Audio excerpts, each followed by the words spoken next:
Bom dia, seu Madruga. O que tem de bom? Bom dia pra quem? Fique por dentro das notícias do dia da pior forma possível. Apresentação: André Arruda.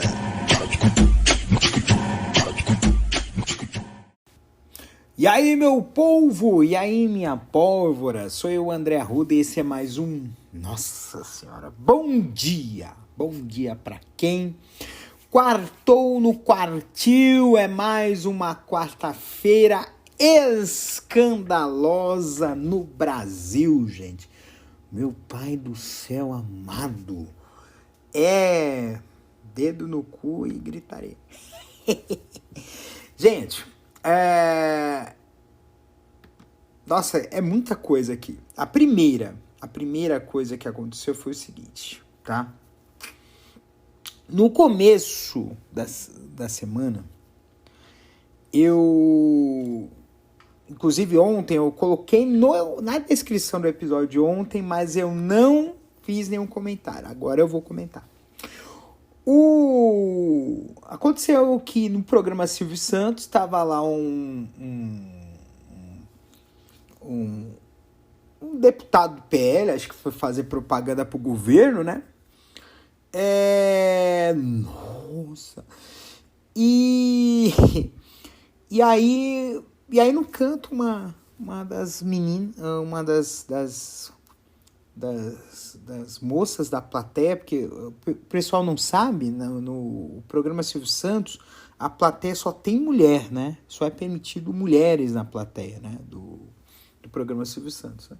Não sei porquê, mas depois tem um outro caso que vai ter, não sei se conversa. Né? E essa menina fez o L do Lula, né? E repercutiu muito nas mídias sociais e coisa e tal. Em condições normais, poderia fazer um corte na edição, a menina poderia ter sofrido uma reprimenda, né? Poderia ser regravado o trecho para não mostrar, e mostrou, tá? Isso é fura-bolha, tá?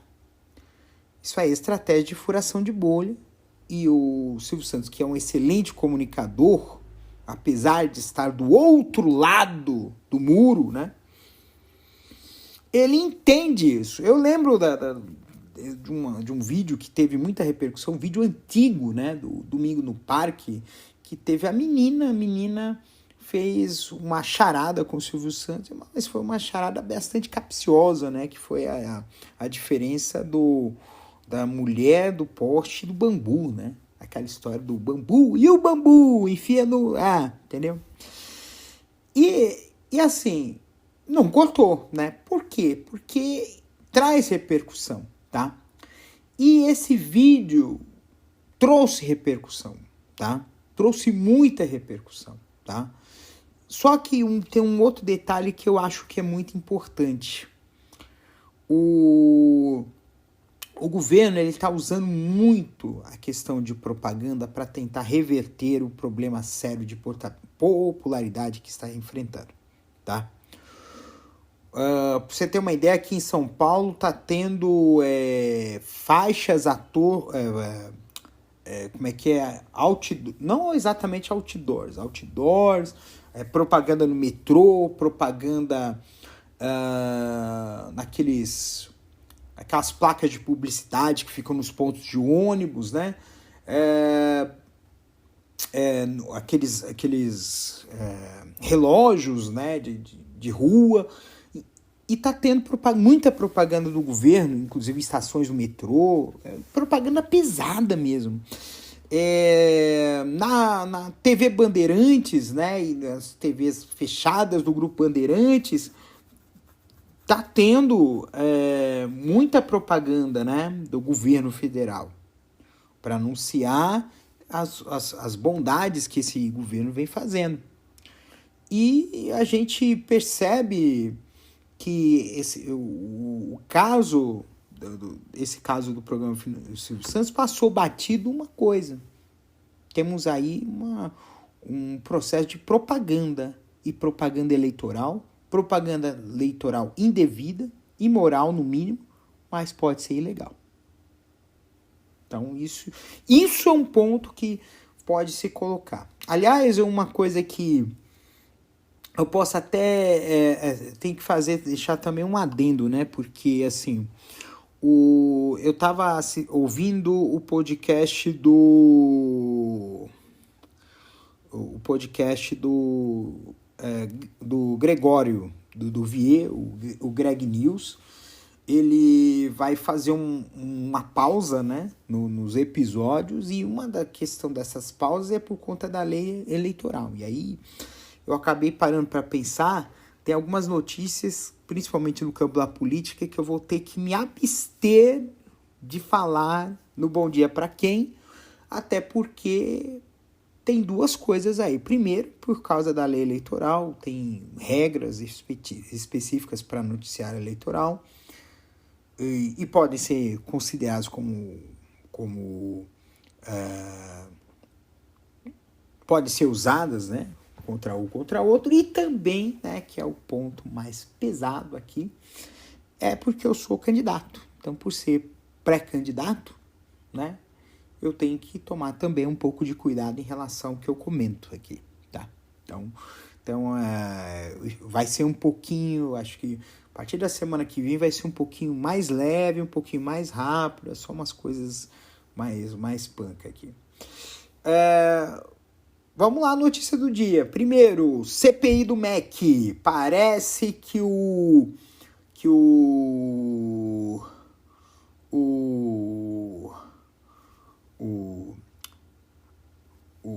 esqueci o nome dele. O Randolph Rodrigues está conseguindo as assinaturas necessárias para a abertura da CPI do MEC. CPI do MEC vai ser uma bomba atômica. Eu falei ontem de bomba atômica, mas vai ser uma bomba atômica na campanha do Bolsonaro. Porque, assim, tudo que o governo não quer é uma CPI, né? Às vésperas de uma eleição, tá?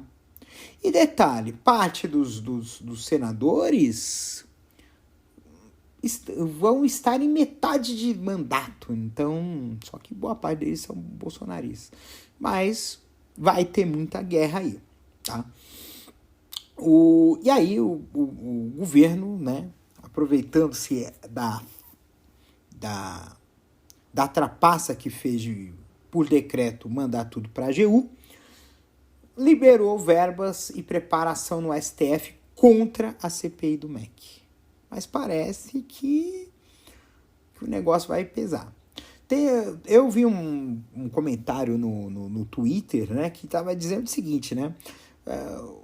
Vai fazer uma CPI do MEC, mas a CPI da Covid não deu em nada. Não deu em nada porque nós temos canalhas no Congresso Nacional que não levaram adiante. Então, por exemplo, nós temos aí o Arthur Lira, né, que sentou em cima de trocentos processos de impeachment contra o Bolsonaro.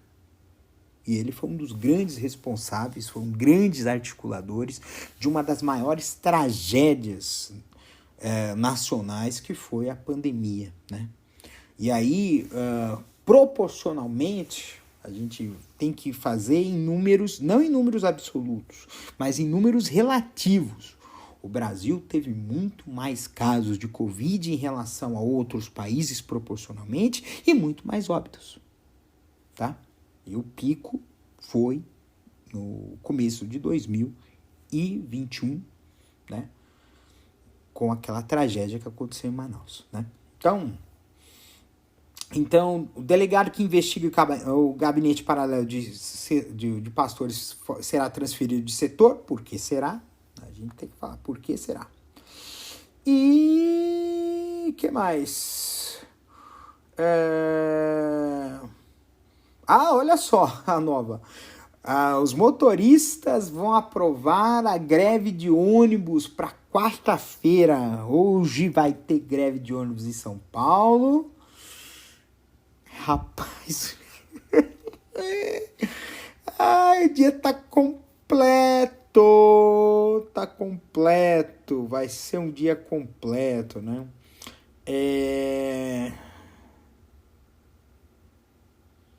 Nossa, olha só, favela lá de ato com Bolsonaro é escondido por tapumes em Maceió. Nossa, é nojento.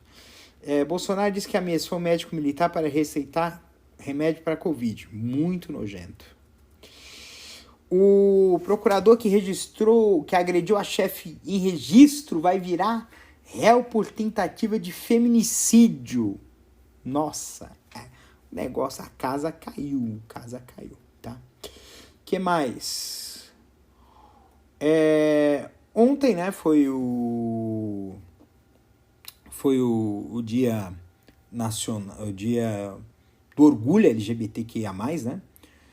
Com dados escassos, os estupros contra LGBTQIA+, subiram 88% em um ano. É isso mesmo que está constando aqui?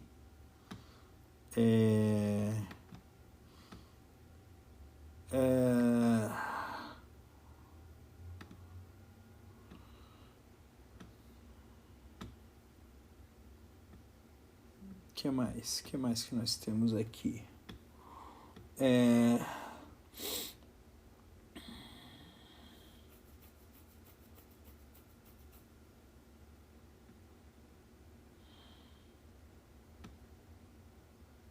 Que mais aqui?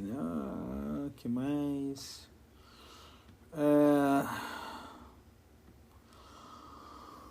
Segue o passo, né?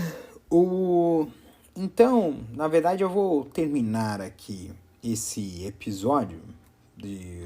É lógico que vai ter a mensagem final, mas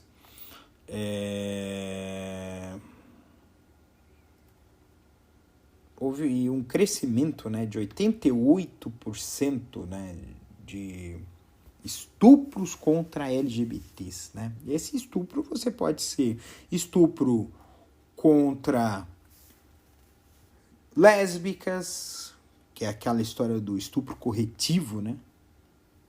E esses machos alfafa não sabem que o efeito é exatamente o oposto, né? Gays, né? Bissexuais, travestis, transexuais, queer, intersexuais, assexuais e outras orientações e identidades. Então, assim, eu havia dito, eu fiz uma publicação no Instagram, né, falando sobre isso, e eu digo que é uma luta árdua, né, contra a LGBTQIA+, fobia, né. Nós tivemos retrocessos na política de IST/AIDS, mesclando com outras políticas, isso dilui o orçamento, né. Isso corre o risco, né, impõe riscos à qualidade, né, das políticas de IST/AIDS, né, do Brasil, tá?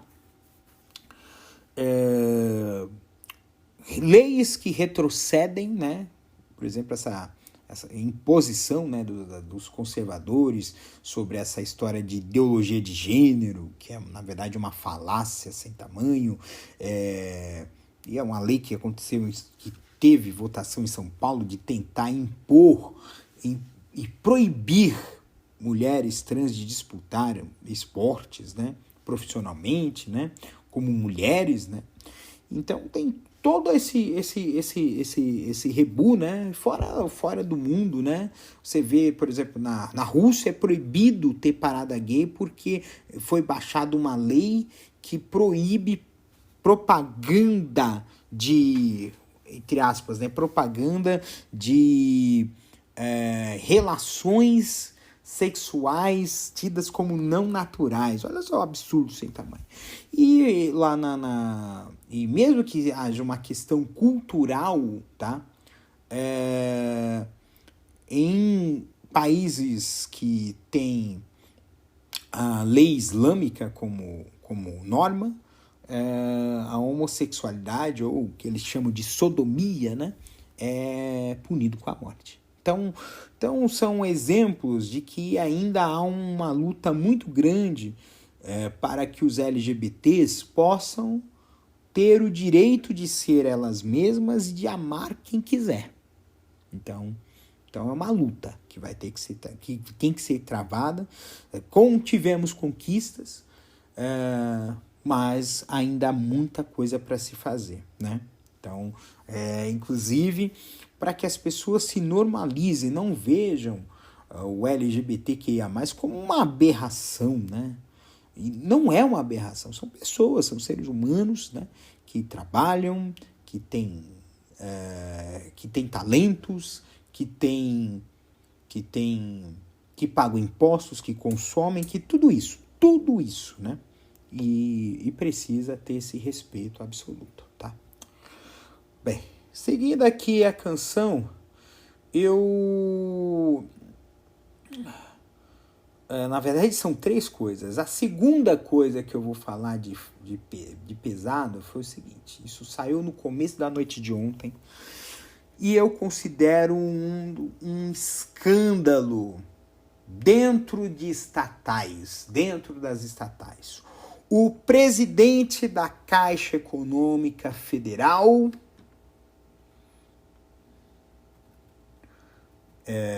Pedro Guimarães, que sempre ficava a tiracolo do Bolsonaro, que sempre estava lá como primeira linha, né? Junto com o Bolsonaro,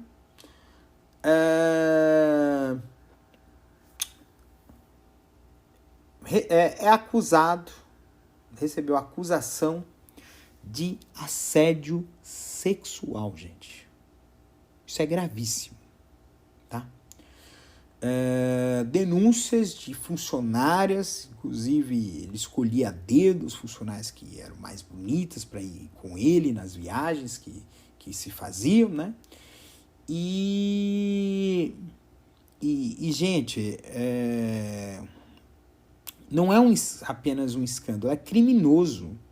É usar o cargo para poder ter vantagens sexuais, humilhar mulheres, objetificar a mulher como se fosse apenas um objeto de prazer seu. Isso é nojento. Aí vai vir um cara, não, porque você é viado, você acha nojento. É nojento. Aí eu falo pra você, e se essa mulher que esse cara estivesse assediando fosse a tua irmã, fosse a tua filha, fosse tua amiga, fosse tua mulher, você iria achar legal? Essa é a pergunta que eu faço para você, meu querido amigo, minha querida amiga. Então, não falha nunca, porque que nem o pessoal fala, né? Quanto mais se abaixa, mais o fiofó aparece. Porque é o seguinte, esse negócio de querer impor poder, de querer impor um conservadorismo, isso é notório que é uma ação, né, deliberada, né, para poder servir de cortina de fumaça de defeitos gravíssimos, de falhas de caráter terríveis, né? Como o que aconteceu também com grande repercussão ontem, que foi a resposta de Lewis Hamilton a declarações racistas, chamou Lewis Hamilton de neguinho, né? De uma forma bastante pejorativa. Quem foi esse cara que chamou pejorativamente o Lewis Hamilton de neguinho? Simplesmente Nelson Piquet. Eu acho que dentre do meio automobilístico é uma das figuras mais execráveis e é um dos mais ressentidos de toda a história da Fórmula 1. Porque não admitiu que a geração dele teve pilotos muito melhores que ele naquela época. E não é Ayrton Senna, não é só Ayrton Senna, é Alain Prost, né? Nigel Mansell. E além do Ayrton Senna, Nigel Mansell, Alain Prost, Gerhard Berger, que foi um grande piloto e grande companheiro, grande amigo de Ayrton Senna. E isso ele não consegue aceitar. E aí esse ressentimento vai de ser chofé do Bolsonaro e de falar esse tipo de coisa. Inclusive o Lewis Hamilton fez um tweet em português falando sobre isso. Recebeu apoios de outros pilotos e de outras equipes. Alguns bem timidamente, tipo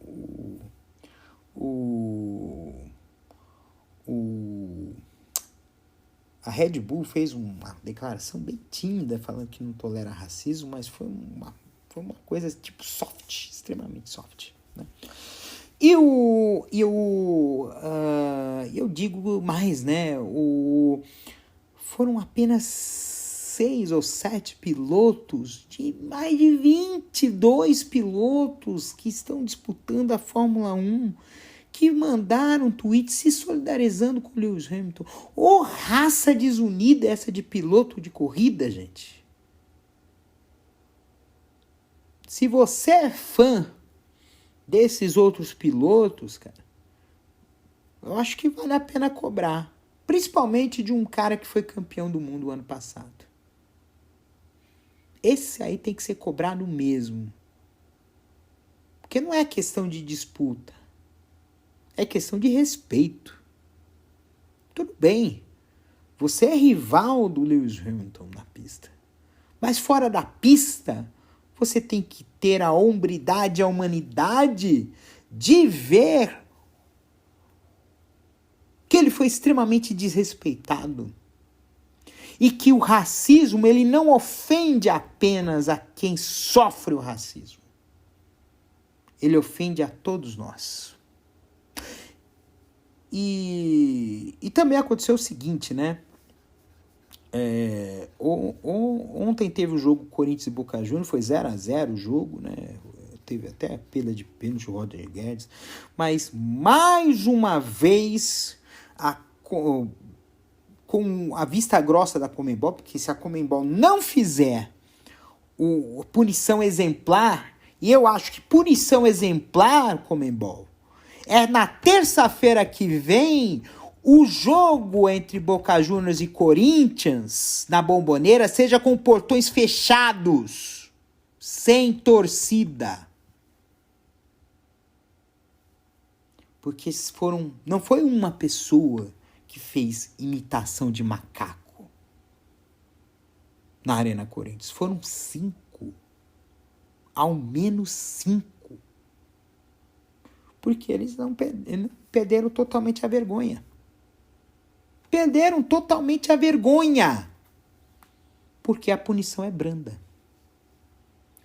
E a gente entende que essa tolerância da Conmebol em relação a casos de racismo contra clubes brasileiros, em parte se dá por um sentimento que existe na América do Sul de anti-brasilianismo. E nós somos culpados.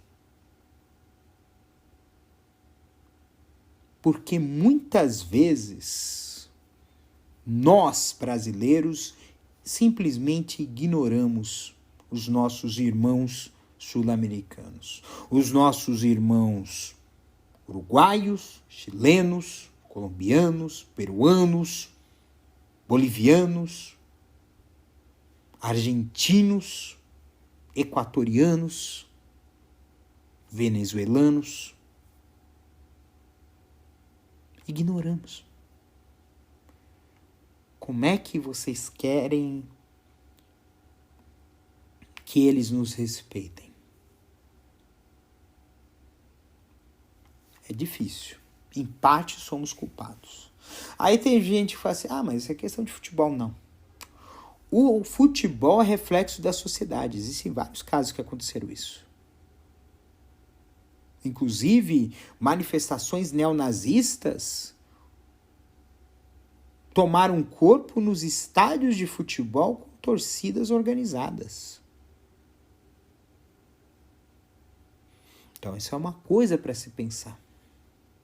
A intolerância, existe o paradoxo da intolerância, que a gente tem que tolerar menos os intolerantes. Mas o ponto aqui é que as pessoas estão, em nome de uma competitividade insana, ultrapassando todos os limites do respeito. E isso é doloroso e é preocupante. Quartou no quartil é quarta-feira no Brasil. Que quarta-feira, né? É reflexo do dia anterior. É uma coisa assim, sabe? Aquela coisa que pesa na gente, que a gente fala assim, meu pai do céu, o que está acontecendo? O mundo está girando, capotando e esse capotamento está vindo em cima da gente. Socorro!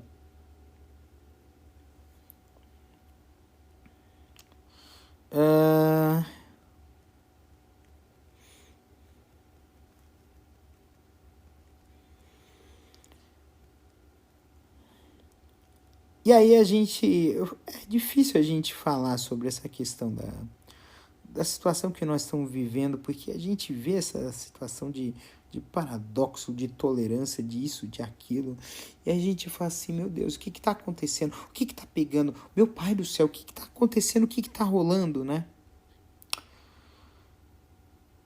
Há momentos que a gente precisa parar, respirar e ver o que está acontecendo.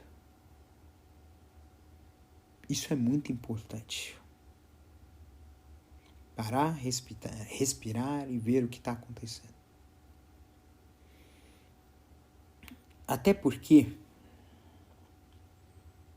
o mundo está um turbilhão de coisas. Quantas informações que eu passei nesse episódio? Acho que foram umas 8, 10, né? 8, 10 informações, ó. Porque o mundo, ele tem essa dinâmica. É tudo muito rápido. E é muita coisa acontecendo ao mesmo tempo. E é muita coisa que faz com que a gente, sabe, fique, sei lá, pilhado, né?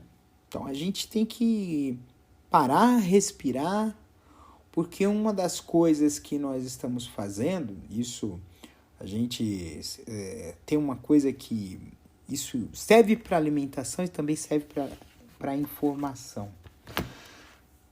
A gente precisa digerir.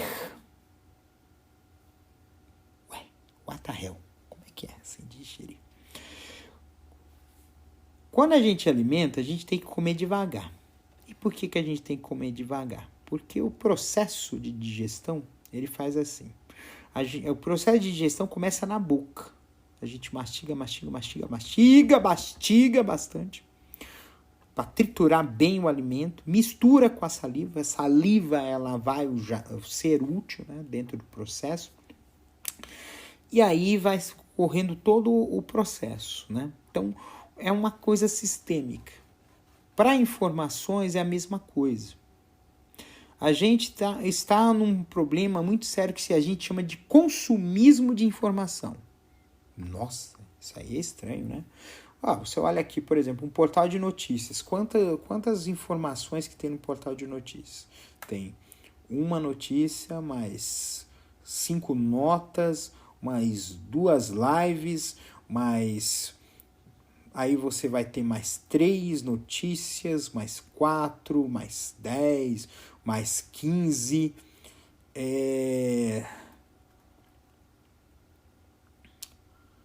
São são 50 notas, são 200 tweets, eu até olho aqui quantos tweets que eu postei na mídia social. Quantos tweets que eu postei? É muita coisa. Eu olho aqui,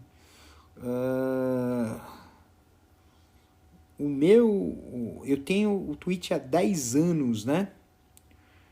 E há mais de 10 anos, e a quantidade de tweets que eu tenho aqui, se tiver ao menos 20 mil, é muita coisa, né?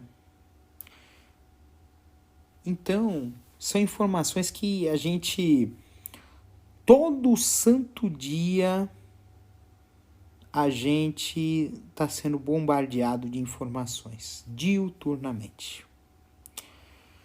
Só que o que está acontecendo hoje? A gente não está dirigindo, a gente está tendo consumismo de informação, a gente está pegando aquela informação, olhando a manchete e repassando. A gente está olhando a capa e não está vendo o conteúdo.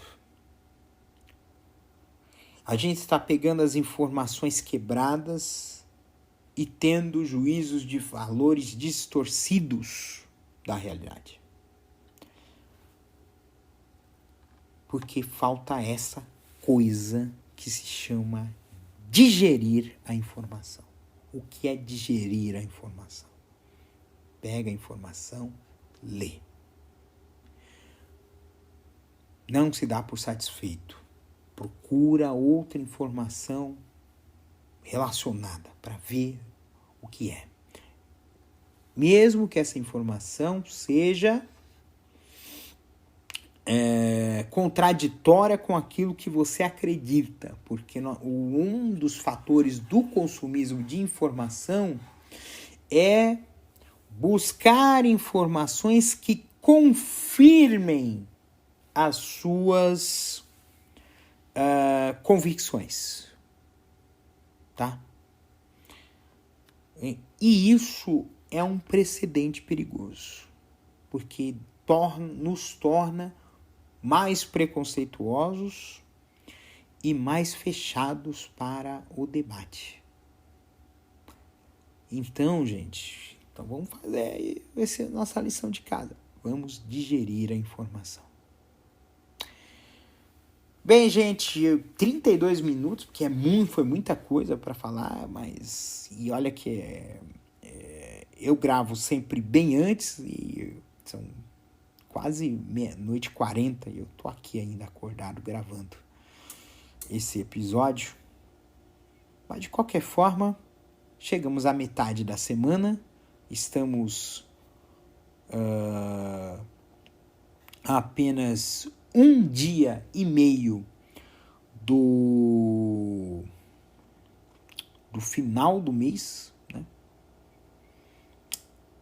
Então, vamos à luta. Um beijo no coraçãozinho de vocês. Se cuidem, tá? E até amanhã, quinta-feira. Se eu não me engano, esse episódio deve ser o número 110. Menino. 29. Hoje é o episódio número 110 de Bom Dia Pra Quem. E amanhã é o episódio, o último dia de junho será o episódio número 111. Um beijo, cuidem-se, tá? Tchau.